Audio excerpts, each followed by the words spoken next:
Cara membuat tugas matriks pelatihan kerja dari unit kompetensi, mengidentifikasi standar kompetensi dan kualifikasi kerja. Jadi teman-teman bisa membuka terlebih dahulu template matriksnya seperti ini ya. Kemudian di bagian sini instruktur, nanti teman-teman boleh menuliskan nama instruktur yang akan memeriksa tugas. Nanti boleh disampaikan siapa yang akan memeriksa tugasnya.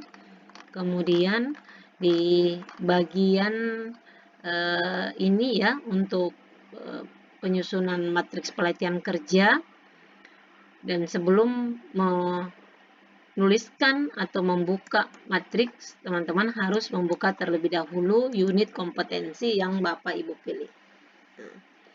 Jadi nanti berdampingan ya antara tugas matriks dengan unit kompetensi, karena kita akan mengcopy judul unitnya, kode unitnya dari unit kompetensi yang Bapak Ibu pilih. Kemudian untuk di tugas ini kita menambahkan satu kolom ya, karena di template-nya sepertinya ada kekurangan satu kolom untuk jam pembelajaran. Nah, kita tambahkan di sini jam pembelajaran.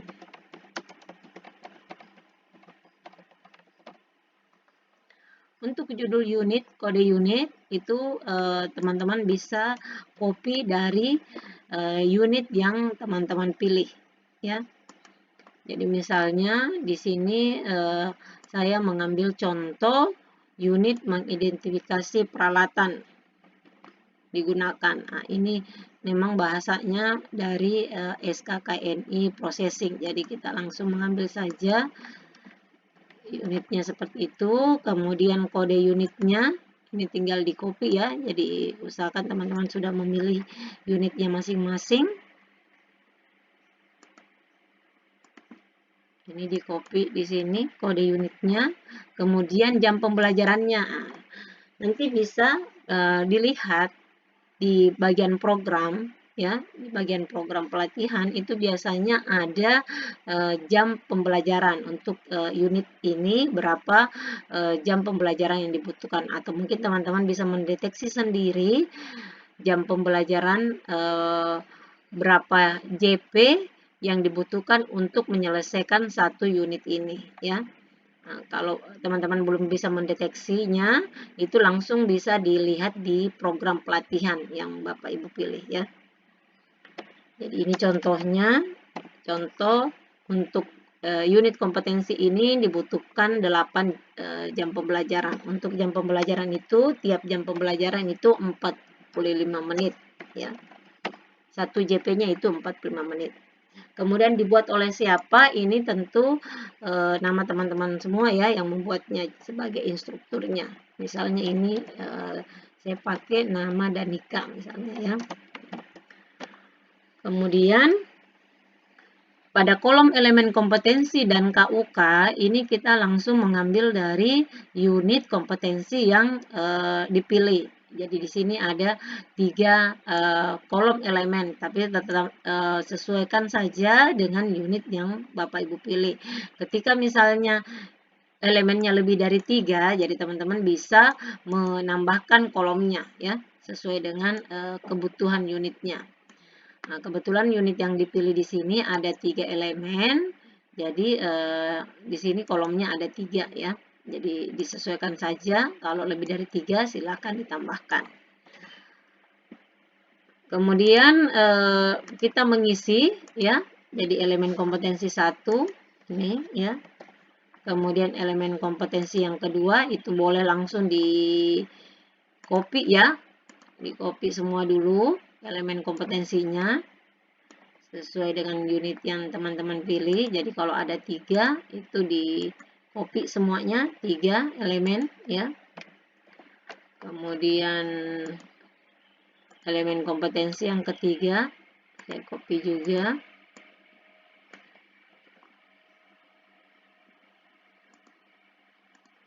Ya, elemen kompetensi yang ketiga. Jadi di sini ada 3 elemen sesuai dengan unit yang saya pilih. Jadi nanti disesuaikan saja. Kemudian di kolom KUK seperti itu juga. Jadi KUK 1.1 ini di copy dari SKK ini atau dari unit yang dipilih ya. Jadi nanti KUK-nya juga boleh silahkan menyesuaikan dengan KUK yang dipilih. Kalau lebih dari 2 unit, 2 KUK itu silakan diisi, ditambahkan kolomnya ya. Nah, ini saya mengambil contoh KUK 1.1, kemudian 1.2.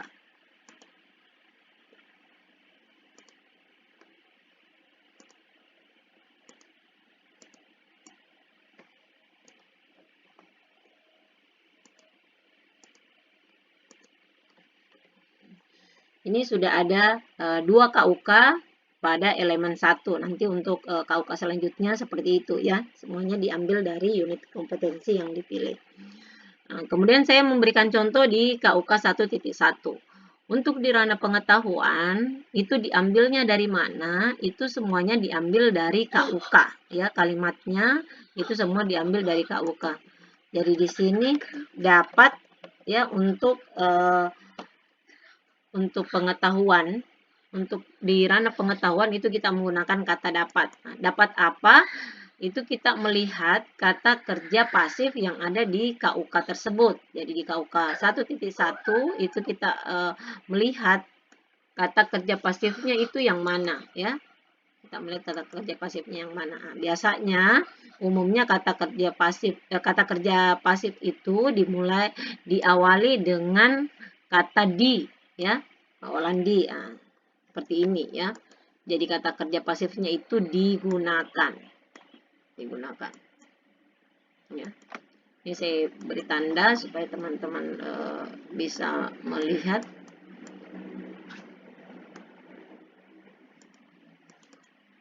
Nah, ini ya digunakan. Kemudian kita memindahkan ke sini ya, jadi digunakan itu diaktifkan menjadi menggunakan. Jadi dapat menggunakan apa? Itu kita lihat lagi di KUK-nya. Dapat menggunakan ini ya, modul brosur. Nah, ini di copy saja semua.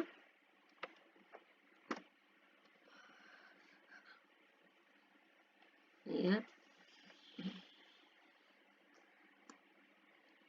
Ini di copy ke sini, dapat menggunakan modul brosur. Jadi nanti dilihat kalimatnya disesuaikan dengan kalimat yang ada di KUK.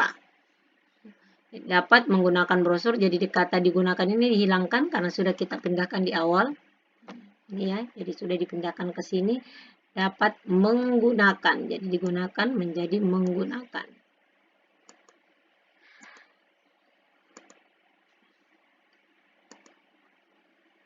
Ya. Jadi dapat menggunakan. Menggunakan itu tidak dapat diukur ya untuk di ranah pengetahuan. Jadi kata menggunakan itu tidak dapat diukur untuk ranah pengetahuan. Jadi kita menambahkan kata yang dapat terukur. Nah, kata yang dapat terukur itu nanti teman-teman bisa melihat di matriks taksonomi Bloom. Pada link itu ada contoh ya, ada file taksonomi Bloom, itu boleh dilihat di situ kira-kira kata apa yang dapat ditambahkan untuk di ranah pengetahuan yang dapat terukur. Misalnya saya contohkan di sini kata dapat menjelaskan ya, menjelaskan. Jadi ketika misalnya menjelaskan itu kita sudah dapat mengukur kemampuan peserta dengan mereka menjelaskan ya. Kalau mereka menggunakan kan tidak dapat terukur ya untuk di ranah pengetahuan, kecuali mungkin nanti di ranah keterampilan. Jadi kita menambahkan kata menjelaskan. Menjelaskan apa? Nah, itu ditambahkan lagi menjelaskan cara. Nanti saya yakin teman-teman yang lebih memahami materinya ya. Jadi misalnya menjelaskan cara, menjelaskan prosedur, itu adalah kata yang dapat terukur disesuaikan dengan materinya ya. Seperti itu. Materi di ranah pengetahuan. Nah, ini saya rasa sudah paham ya untuk di IUK di ranah pengetahuan. Kemudian di ranah keterampilan di sini menggunakan kata mampu ya, mampu untuk ranah keterampilan menggunakan kata mampu. Mampu apa? Nah, itu disesuaikan dengan yang ada di pengetahuan tadi ya, yang ada di pengetahuan tadi. Jadi bisa langsung copy paste dari sini ya. Mampu menggunakan. Nah, jadi tidak diambil caranya lagi karena ini sudah ranahnya praktek. Mampu menggunakan. Nah, kalau praktek itu bisa langsung dengan menggunakan. Jadi mampu menggunakan brosur sampai dengan kalimat terakhirnya. Itu ya. Jadi saya rasa sangat mudah ya untuk membuat IUK-nya karena kita cuma mengambil dari KUK yang dimana di KUK ada kata kerja pasif diaktifkan ya, kemudian ditambahkan kata yang dapat terukur untuk di ranah pengetahuan. Kemudian di ranah keterampilan mampu tinggal dipindahkan saja ini ya, mampu menggunakan sampai ke bawah ke sini. Nah, itu untuk di ranah keterampilan. Kemudian untuk di sikap ya, ini sikap itu kita menggunakan kata harus ya. Nah, ini menggunakan kata harus. Harus apa? Harus melihat ya, melihat sikap yang ada di SKKNI atau unit yang teman-teman pilih ya. Pada unit yang teman-teman pilih itu dilihat di SKKNI-nya, di panduan penilaian itu ada sikap kerja di situ. Nah, itu teman-teman boleh melihat di situ. Jadi misalnya sikapnya teliti ya. Teliti, cermat, disiplin, biasanya seperti itu. Tapi nanti disesuaikan saja dengan sikap kerja yang ada di unit masing-masing ya. Teliti, cermat, kemudian disiplin misalnya ya, itu disesuaikan dengan sikap kerja yang ada di unitnya. Dalam apa? Dalam menggunakan brosur. Jadi teman-teman langsung copy paste lagi nih. Nah, jadi modalnya cuma copy paste ya, copy paste dari SKKNI. Harus teliti, cermat, dan disiplin dalam menggunakan ini sampai ke bawah. Nah, saya rasa cukup mudah ya untuk pembuatan IUK-nya di ranah pengetahuan dan di ranah keterampilan. Begitu seterusnya nanti teman-teman mendeteksi lagi unit selanjutnya. Nah, sebagai tambahan untuk di pengetahuan ini ada tidak mutlak kita cuma menggunakan satu materi di ranah pengetahuan. Jadi teman-teman boleh menambahkan materi yang lain jika memang ada materi yang kira-kira sangat dibutuhkan. Jadi misalnya dapat menjelaskan cara menggunakan informasi misalnya ya, informasi. Nah, itu bisa ditambahkan. Jadi teman-teman yang lebih tahu materi apa yang ada dalam unit tersebut, yang ada dalam KUK tersebut ya. Nah, jadi misalnya ini ditambahkan materinya cara menggunakan informasi pada petunjuk pemakaian kompor. Gitu ya. Nah, jadi di sini boleh ditambahkan materinya. Kalaupun satu itu juga tidak masalah, boleh ya. Nah, kemudian sumber pembelajaran. Sumber pembelajaran itu diambil dari mana? Jadi misalnya ada buku panduan ya, karena kebetulan unitnya ini ada buku panduan. Nah, itu nanti disesuaikan dengan unit teman-teman semuanya ya. Nah, kemudian ada modul misalnya yang digunakan. Kemudian sumber pembelajarannya itu bisa dari internet. Nah, ketika menggunakan internet itu sebaiknya menyantumkan alamatnya ya, alamat linknya, alamat websitenya misalnya. Itu boleh sebaiknya ditambahkan di sini ya. Kemudian untuk metode itu nanti dipisahkan antara metode pada ranah pengetahuan dan pada ranah keterampilan ya. Nah, jadi misalnya untuk di pengetahuan biasanya kita menggunakan metode ceramah bergambar ya, biasanya ya, ceramah bergambar dan tanya jawab. Biasanya umumnya seperti itu. Nanti teman-teman boleh menambahkan metode yang lain yang biasanya digunakan. Kemudian untuk di ranah keterampilan itu biasanya kita menggunakan demonstrasi ya, demonstrasi dan praktik.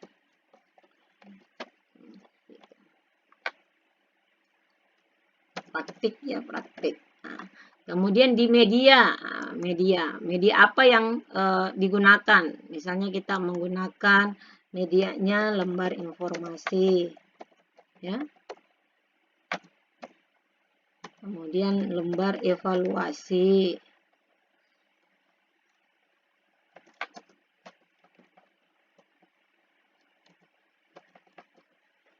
Kita menggunakan slide presentasi. Nah, itu boleh dicantumkan di sini.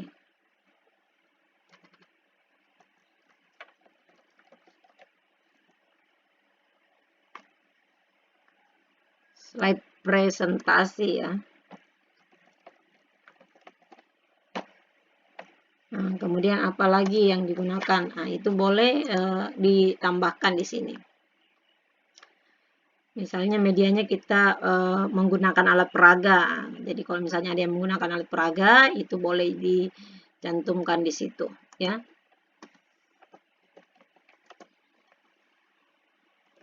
Nah, karena kebetulan ini menggunakan brosur, jadi medianya ada brosur. Jadi tidak semua ya. Jadi tergantung dari unitnya masing-masing.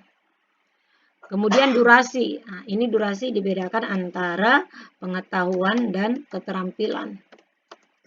Nah, itu nanti teman-teman bisa melihat kira-kira untuk di elemen ini membutuhkan durasi berapa lama ya, berapa lama untuk di ranah pengetahuan. Ini contoh 20 menit ya. Kemudian di ranah praktek itu contohnya 45 menit. Untuk ranah pengetahuan itu biasanya kita menggunakan 30% ya, 30% dari durasi pelatihan. Kemudian ranah keterampilan itu 70% ya. Jadi perbandingannya seperti itu. Di pengetahuan 30%, keterampilan 70%. Jadi lebih banyak di ranah keterampilan. Nah, jadi untuk durasi ini, total durasi keseluruhan nantinya dalam satu unit itu harus sesuai dengan jam pembelajaran yang ada di atas. Jadi misalnya yang di atas ini 8 JP berarti semua total durasi dari elemen 1 sampai elemen 3 nantinya itu totalnya 8 JP ya, 8 JP kali 45 menit seperti itu. Nah, saya rasa sudah paham ya semuanya. Saya rasa tidak ada yang sulit di sini. Semuanya diambil dari unit kompetensi yang Bapak Ibu pilih. Terima kasih, selamat mengerjakan tugas. Assalamualaikum warahmatullahi wabarakatuh.